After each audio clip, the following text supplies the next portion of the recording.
Yours truly, Johnny Dollar, bodyguard to Anne Connelly. December 1949, Harry Truman is settling into his first full term. The Cold War is heating up. On CBS Radio, a new kind of hero is winning over listeners, not a masked crusader or a hard-boiled cop, but an insurance investigator with an expense account and a knack for trouble. Tonight's episode takes Johnny Dollar to Milwaukee, where a wealthy woman lives in fear. Her ex-boyfriend has just been released from prison, and she believes he's coming for her. It's a straightforward protection job, at least on paper. Charles Russell plays Johnny in this era, bringing a sarcastic, irreverent edge to the character. He had this quirk of flipping silver dollars to bellhops and taxi drivers, a gimmick that wouldn't last, but perfectly captured the show's early swagger. What makes Johnny Dollar different from the Sam Spades and Philip Marlowes of radio? He works for the insurance companies, not the police. His case involved fraud, theft, and suspicious claims, and every episode ends the same way. Johnny tallying up his expenses, signing off with those iconic words, "You're truly Johnny Dollar." This was radio drama finding new territory, turning the mundane world of insurance into something genuinely thrilling. Settle in and let's head to Milwaukee. Get me later. For a guy who appreciates a good head on a glass of beer, I take lousy care of my own.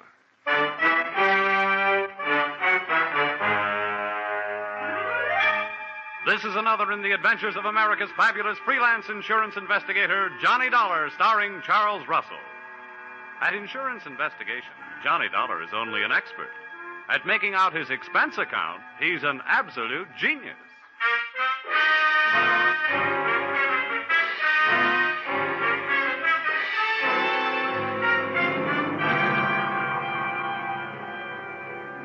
Expense account submitted by Special Investigator Johnny Dollar. To Home Office, Ambassador Life and Casualty Insurance Company, Hartford, Connecticut. Attention, Franklin Haley, General Manager. The following is an accounting of my expenditures during my assignment as bodyguard to your policyholder, Anne Connelly. Or, it may have been love at first sight, but the last sight was down the barrel of a .45 automatic. Expense account, item 1, $2.95. One copy of The Case of the Playful Siamese, a novel of detection and suspense. It was a story about a private eye named Dexter Payne. But before I could learn whether poor Dexter was dead or alive at the end of Chapter 1, the phone rang, and there you were, Mr. Haley, telling me I had to leave for Milwaukee on the next plane. So I returned the book to the lending library, bought a copy of my own, and came to your office to find out what my assignment was all about. Oh, come in, Dollar. Come in. Thank you. How are you, Mr. Haley? Fine, my boy, fine. Glad to see you again. Now, sit down. Thank you. Adding to your store of knowledge, I see. What are you reading? Oh, the Case of the Playful Siamese. Bah, crime fiction, trash. When there's good literature available, why waste your time on such mediocre drivel? What do you think you're playing, old coward? Millions of dollars taken in on it every year. What's the difference so long as you're not taking in? Oh, you bet they'll not get a penny from me. Oh, yes, they will. Huh? What's that? Oh, I said Will. Will Shakespeare. You know, Hamlet, Macbeth, Othello, crime fiction. No comparison. That's different. Anybody knows that. Well, I guess we'd better get down to business. Your plane leaves in an hour and a half, 6:30. This girl who needs a bodyguard, who is she, and what's she afraid of? It's a sad, tragic case. The result of a misdirected, surely not faultless life, but nevertheless a situation that demands outside help. Oh, there now. Don't go to pieces. All I asked was what's her name and what's she afraid of. Her name is Anne Connelly. 6 years ago, she had the misfortune to fall in love with a man named Neil Grafter, a man of violent passions, jealousy, and so on. He misrepresented himself to her. He plied her with luxuries. And then, practically on the eve of their wedding, he was arrested for grand theft. Uh-huh. Yeah, I think I can ad-lib the rest. While he was in prison, she didn't get tired of the luxuries he'd given her, but she did get tired of waiting for him. Well, he had lied to her, and 5 years is a long time. True. The point is, Grafter's coming out on parole today, and Miss Connelly is terrified at the prospects of her first meeting with him. His violence, you know. Mm-hmm. He once threatened to kill her if she so much as looked at another man. We want you with her when Grafter arrives. Well, why me? Aren't there bodyguards for hire in Milwaukee? Well, we hold a large paid-up policy on her life, and we want her protected. Besides, she's practically penniless. She couldn't even afford to hire a private detective.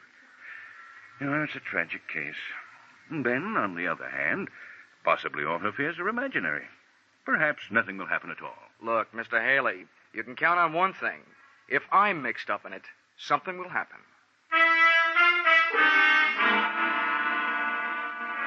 Expense account, item 2, $55.10. Airfare, Hartford to Milwaukee. I switched on my reading light, settled back in my reclining seat, and once more buried my nose in the case of the Playful Siamese. I should have buried the book. It turned out that Dexter Payne had lived through Chapter 1, and he really started to live in Chapters 2 and 3. A beautiful blonde in a slinky negligee had just made herself comfortable on Dexter's lap, and guess what happened? A fuse on the plane blew, my reading light went out, and I spent the rest of the flight in a dark cabin in a black mood.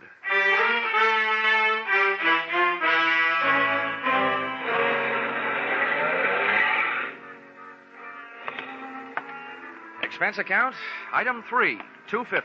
Cab fare, airport to the address of Anne Connelly, which, for a girl who couldn't afford a detective, was quite a hunk of a dress. Unless she was living on Friends.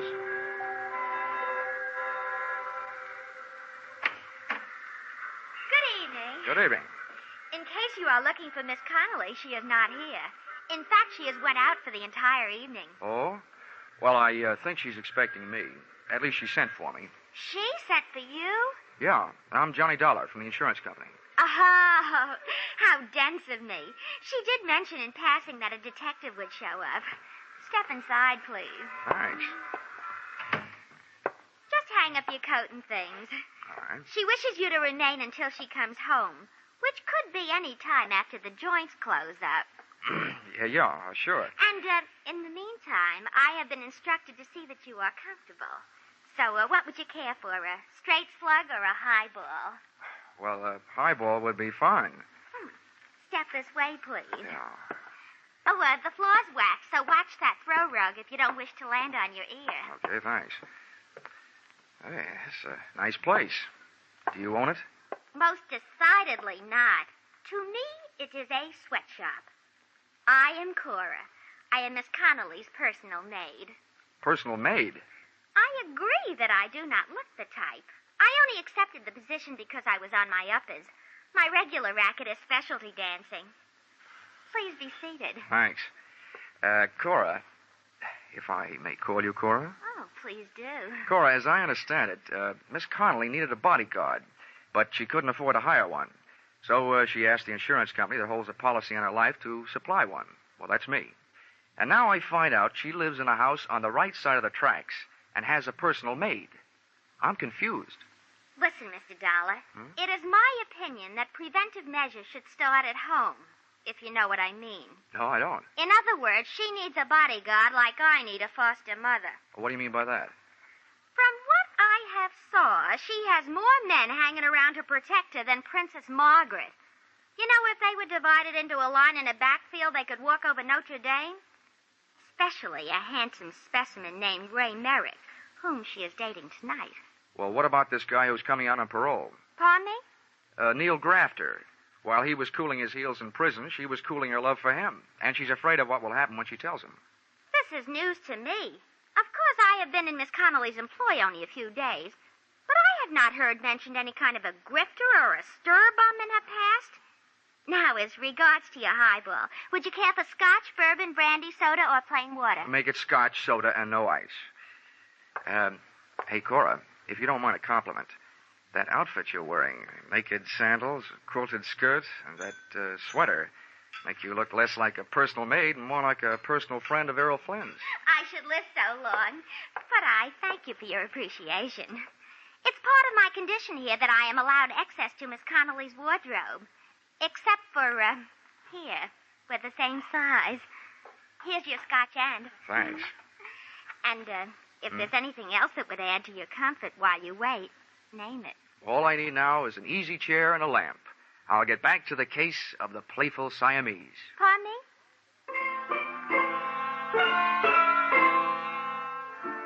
So there I was, Johnny Dollar, with Johnny Walker in one hand, Dexter Payne in the other, and a few questions simmering in my mind. They really boiled down to one. Namely, what was I doing there? Oh, well. In Chapter 5, Dexter finally found a clue. Yeah, I wish things would work out as easily for me sometime. I was just turning to Chapter 6 when guess what happened? Anne Connelly came home. Come on in, darling. Have a nightcap before you go home. I'm in. The first thing I noticed about Miss Connelly, after the size of her escort, was that there was more similarity between her and Cora than just body measurements. Their hair was the same shade of brown, and at first glance, at least, even their features were the same. Then she saw me. Oh, you startled me. But you must be Mr. Dollar from the insurance company. Check. This is Mr. Merrick, my lawyer, and my friend, Mr. Dollar. How are you? How do you do? I hope you've been comfortable. Thanks, I have. Too comfortable. Usually when I'm sent to guard a body, the body is there to guard, not out on the town until 2:30 in the morning. Well, of all the... Oh, wait a minute, honey. We thought it was a smart move, Dollar, to get Anne out of the house and keep her out of it until you got here. All right, Mr. Merrick, while you're in the mood to answer questions, maybe you'll tell me why, with a layout like this and a personal maid, did Miss Connelly turn herself into a charity case? Why didn't she hire a local muscle man? That is none of your business, and if you don't like your work, go back to Hartford now. Go back tonight. Go. Anne, darling, hold your Why, temper. Now, you'll have to inconsequential forgive Miss tinsel. Connelly, Dollar. Her nerves are on edge. You can understand that.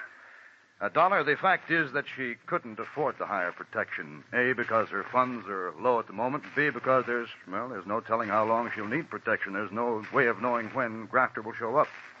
Does that answer your question? I had planned a winter in Bermuda. I hope Grafter makes up his mind before the thaw sets in. I only hope you're as sure of yourself as you sound, Mr. Dollar. I try to be. Well, I think I'll skip that drink, Anne, now that you're in safe hands. I think I'll go home, get some sleep. Of course, Ray, if you think it's all right. I'll see you tomorrow. Yes, I'll call you in the morning. Dollar. Yeah? If there's trouble tonight, Anne has my phone number. Oh, thanks very much. But I'd rather have a baseball bat.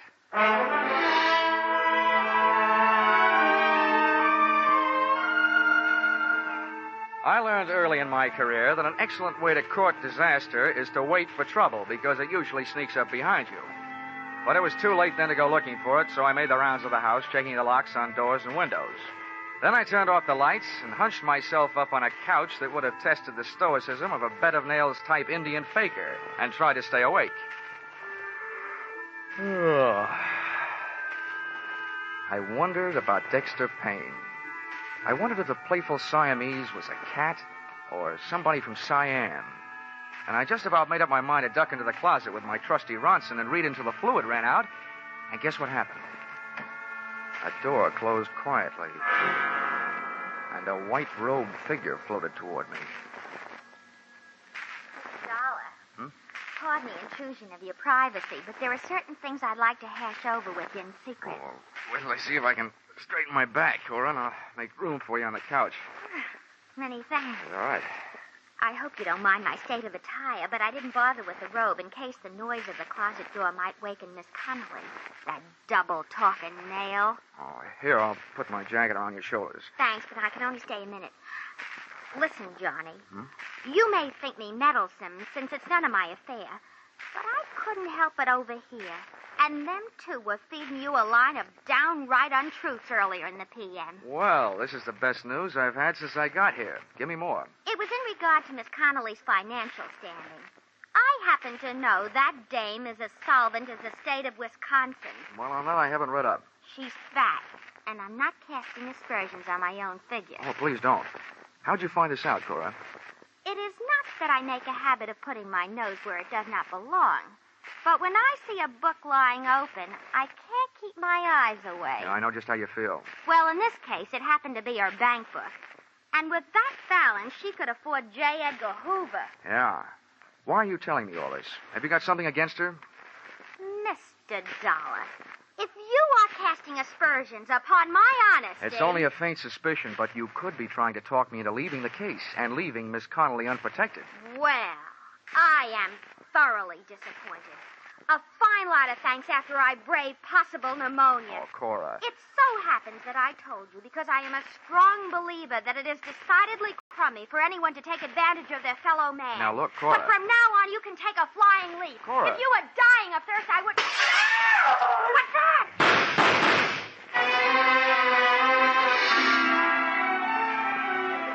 I As I stumbled across the room and into the pitch-black hallway leading to the bedrooms in the rear of the house, I wondered what Dexter Payne would do in a similar situation.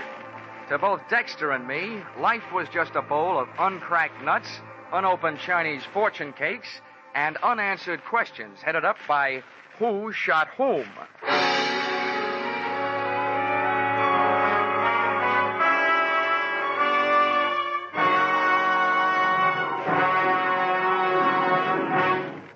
In just a moment, we will return to the second act of Johnny Dollar. But first, The Case of the Paper Stars, a thrilling true story from the police file, starts a 3-week serialization on CBS's Gangbusters tonight. Don't miss the first episode of this story of police on the trail of a gang that terrorized 3 states. Also on CBS tonight, you'll hear the latest adventures of that famous private eye, Philip Marlowe. The Adventures of Philip Marlowe and Gangbusters are regular Saturday night features on most of these same CBS stations. Tune in this fall for the shows that you love best of all. Listen carefully, here's the address. It's CBS. Now, with our star, Charles Russell, we return to the second act of Yours Truly, Johnny Dollar.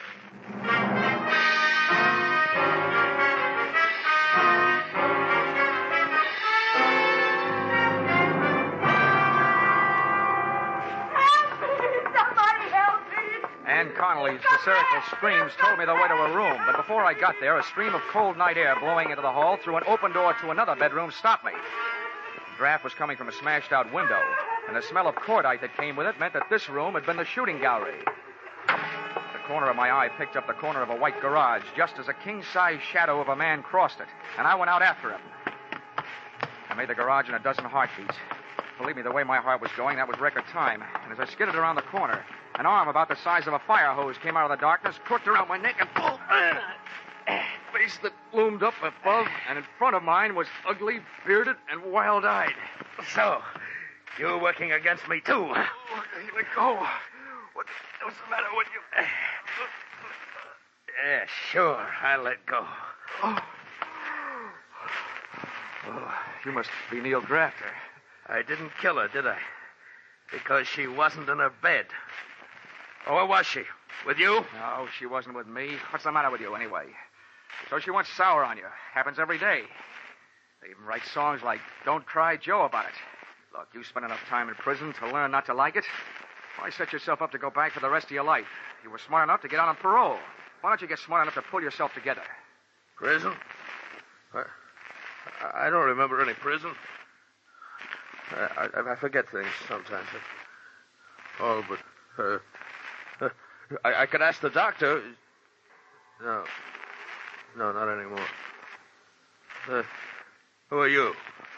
Another one of her men? Look, Neil, why don't we go someplace where it's more comfortable than this, huh? What? Someplace nice and warm, and we'll talk. Oh, no. No. Everybody tries to play tricks on me. Nice and warm, with bars on the windows, and people making noise all over the place. Well, you're not going to stop me.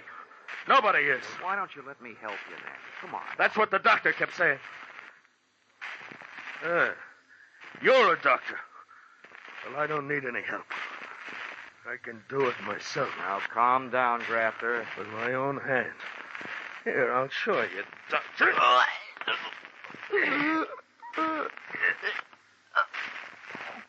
No. Oh, why should I kill you? Don't help me. Just stay away from me.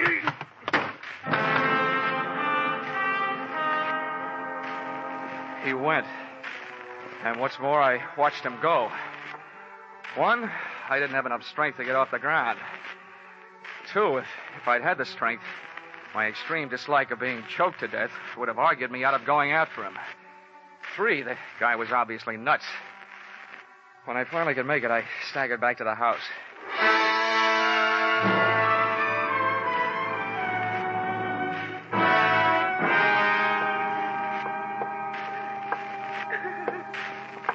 You can turn on the lights, Miss Connelly. He's gone. No, wait a minute. On second thought, maybe we'd better make sure all the shades are down. He might come back.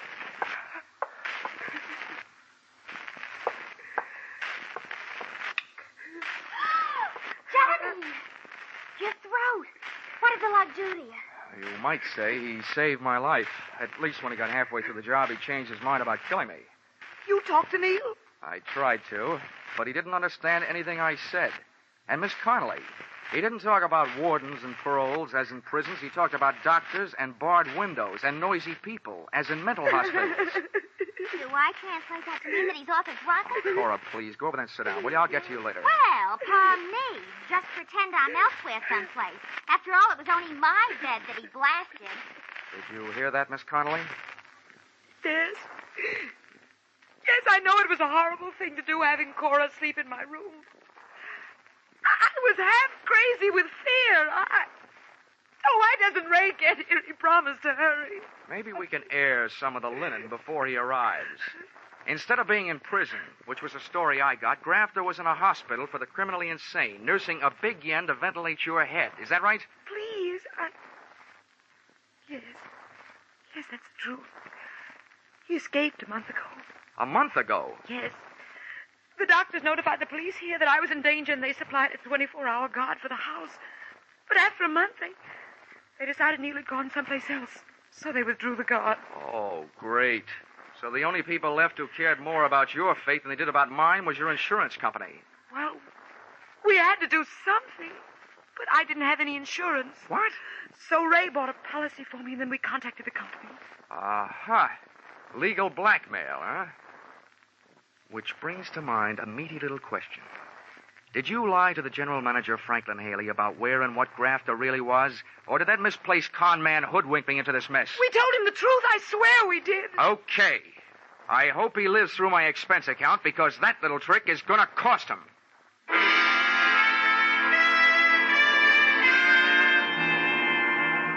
Expense account, item 4, $43. Breakfast the next morning.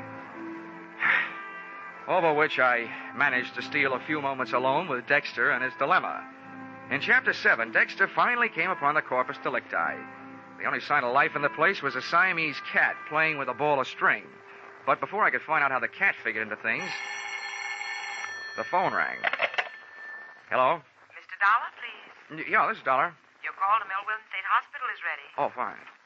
Go ahead, please. Hello? Dr. Downer here. Who is there, please? I am so busy. Oh, well, this is Johnny Dollar, Doctor. I'm an insurance investigator. But I don't want any. I am so busy, please. Oh, no, Doctor, investigator. I want to talk to you about a patient of yours, Neil Grafter. Grafter? Mm-hmm. Oh, yeah, the paranoid schizophrenic. Oh, a very interesting case. Complete fragmentation of the mind, total loss of synthesis. But he is no longer here for a while. Yeah, I know. He was here last night. What? Oh, what was his condition? Perhaps a state of passive negativism? All I know about his condition is that it's dangerous. He tried to kill his ex-girlfriend. Oh, yeah. I remember. Extremely strong obsession. An extremely strong man. Look, I've been hired to protect this woman. Now, what I want to know is, will he try again? There is no doubt. Well, when? Tonight? I would say tonight. The degree of hallucinatory enmity towards this woman and everybody about her, the depths of his obsession... Whoa, wait a minute, Doctor, wait a minute. You're way over my head. But you do think he'll be back tonight? I am positive. Thank you, Dr. Kildare. And all Dexter has to worry about is a playful Siamese.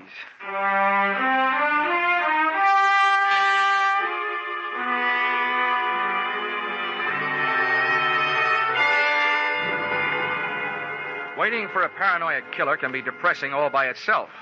But to make it more so, in Milwaukee, the sun went into hiding behind a layer of dark gray clouds about 4 p.m., and it started to snow.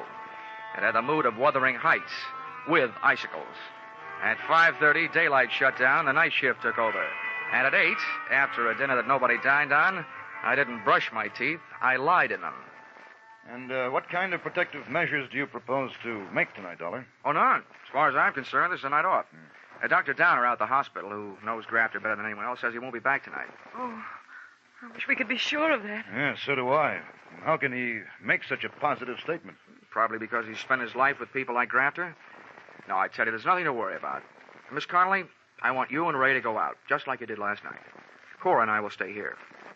All right, if you think it's the thing to do. But I'm worried about Cora after what happened to her bed last night. How can we protect her? It's a little late to worry about that after you set her up. But forget it. Just to make it safe, she won't be in that room. I will.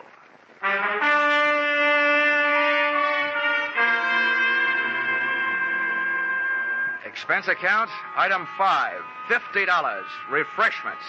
I needed something to bolster my courage, so I ordered it. At 2:30 a.m., things were looking good for Neil Grafter. Ray Merrick and Anne Connelly had returned from their date. Merrick had left. Miss Anne Connelly was trying to sleep in her room. Cora was on the couch in the living room, and there was a rolled-up blanket in her bed to make it look like that's where she was. And me? I was out in the snow, huddled near the incinerator, with an iron poker freezing to my hand, with a good view of the house and a poor outlook on life. Nothing happened until about 4 o'clock. That's when I spotted a familiar-looking big shadow of a man moving across the garage toward the house. I got up, but a flurry of wind-driven snow swept in front of me, and when it had passed, I could still see the window to Cora's room, but I couldn't see the man. Then I heard him at Anne Connelly's window. He started away from the house, and I started toward him. I met him under the clothesline on a flying tackle. No. Oh, let go of me. Merrick! Let me go. Get away from me. Merrick, but I'll put you away. Well, how do you like that? When an insurance policy enters the picture, you can't even depend on a maniac.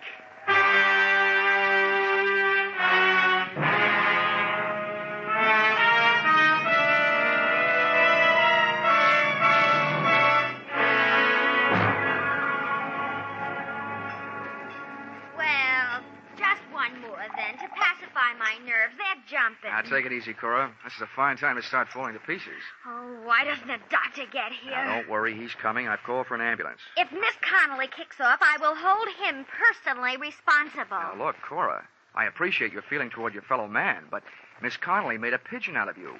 She hired you because you looked like her. She had you parade around in front of those windows wearing her clothes. I am aware of all those double dealings. She even had you sleeping in her room where Grafter almost blasted you. Now, what I want to know is why are you so anxious about her recovery? Because she owes me a week's pay. If this Sawbones doesn't pull her through, I'll sue the city of Milwaukee for my arrears.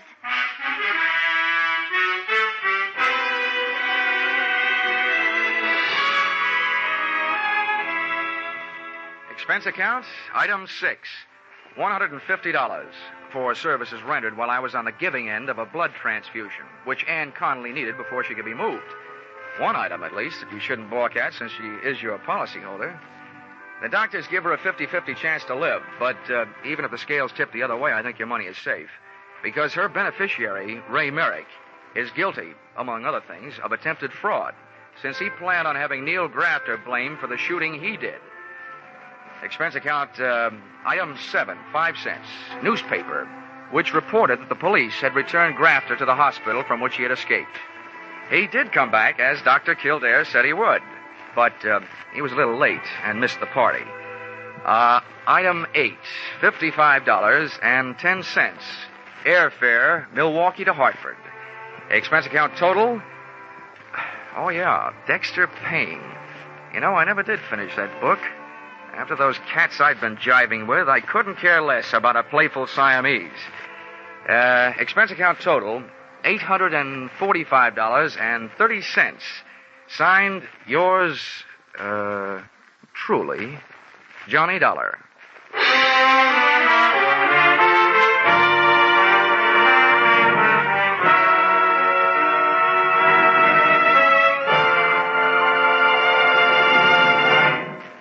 Yours truly, Johnny Dollar, is produced and directed by Gordon T. Hughes and stars Charles Russell. Script by Paul Dudley and Gil Dowd. Featured in the cast were Betty Lou Gerson, Sandra Gould, Bill Johnstone, John Daner, Bill Conrad. The special music is written and conducted by Leith Stevens. Your announcer is Bob Stevenson. Be sure to be with us at the same time next week when another unusual expense account is handed in by... Yours truly, Johnny Dollar. A whale of a Christmas present for a few moments brain scratching. Could be there's $54,000 in the Sing It Again jackpot now, 25,000 of it in cold hard cash and the rest in wonderful prizes. By just listening in to Sing It Again tonight, you get a fine pre-Christmas present. Lots of amusing riddles, plenty of good music. And maybe you'll get that $54,000 call from Danny Seymour. Sing It Again is heard for a full hour every Saturday night on most of these same CBS stations. Stay tuned now for the Vaughn Monroe Caravan, which follows immediately over most of these same stations. This is CBS, where yours truly, Johnny Dollar, meets adventure every Saturday night, the Columbia Broadcasting System.